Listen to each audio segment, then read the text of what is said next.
When I first came here, it was nothing like this. We just had the holes in the ground and maybe a sign with some of these buildings. Each building you see is where some mass graves are. And if you can see the little potholes in the ground, those two were graves right there where they dug and threw bodies in. This actually was a former Chinese cemetery and a Longren orchard. And when I first came, there was no fence over there. It was just a barbed wire. And there was children screaming, trying to get pictures for $1 with their parents standing like behind them trying to collect the money. This one had 166 victims with no heads. And the red string you see there is a Buddhist bracelet they give out to people at temples.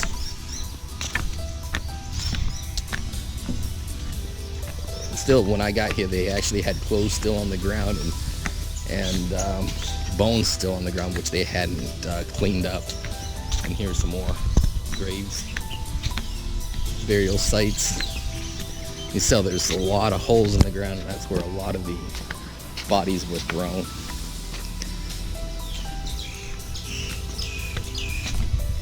And this was an actual picture back in the 1980s of when they dug up the area.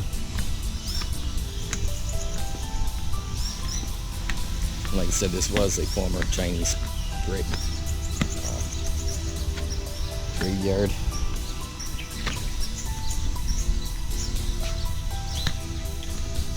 And this is a tree where they claim that children were actually beat in front of their parents before the parents were executed.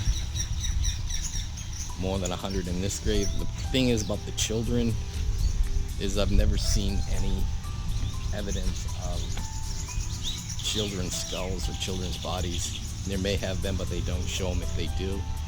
But some guards have said that they actually killed the children at like Tul's Plain and then threw them in a well below.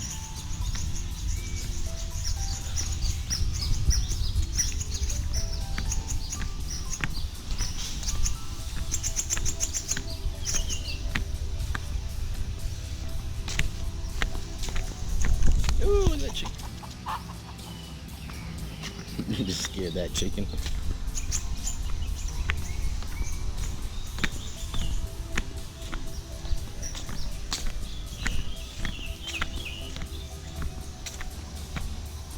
And here's some bones. And like I said, when I came here back in about 15-20 years ago, I actually found bones like this on the ground and clothes. I didn't pick the clothes up because some of them were still buried, but a lot of the bones were loose, and I just put them by some of these trees here. And so these are scattered all over the place, and sometimes you might be able to find a bone or two. Here's another Chinese grave. So each one of these holes is a mass grave, and each hole in the ground is a grave.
Okay, my final thoughts. This is one of the saddest places I've ever been to, and a lot of people don't realize that maybe between 1/4 to 1/2 of Cambodians were killed in about a 5-year period here in Cambodia, and millions were dispersed around the world.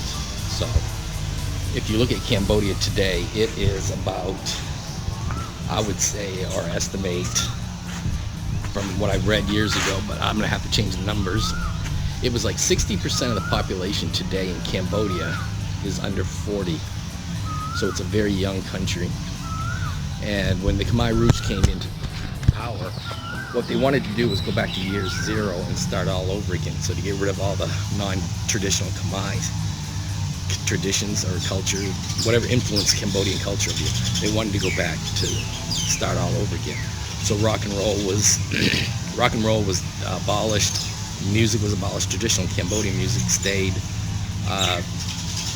Anybody with an education got wiped out because they wanted to re-educate you. I had people that told me that they had friends that just said they wanted to open a business up, and basically when they opened the business up, or were talking about it, a few days later, Khmer Rouge came and took them and killed them. Another student of mine told me that he was going to college, and I think he graduated, he was a doctor, and the Khmer Rouge found the transcripts at the college and went and talked to him about his college education, and he said he signed up, went to one class, and dropped out middle of the term and never finished any classes, never did anything, so he remained alive. And so this is what's happening today when people are sending text messages out, or hacking into hacking into government or charity organizations and start talking about how certain companies are donating to certain political parties, and there's so much hate out there, throwing eggs at people, smashing eggs in people's faces, that America can wind up like this in the next 5 or 10 years if you don't reflect and discover what happened in other countries. Russia killed about 30 million people. That was the communists killed over 30 million. Chinese throughout the era of the communist regime, and their history has killed hundreds of millions of people. The Nazis killed about 6 million Jews, and not to mention how many other people were killed during the war.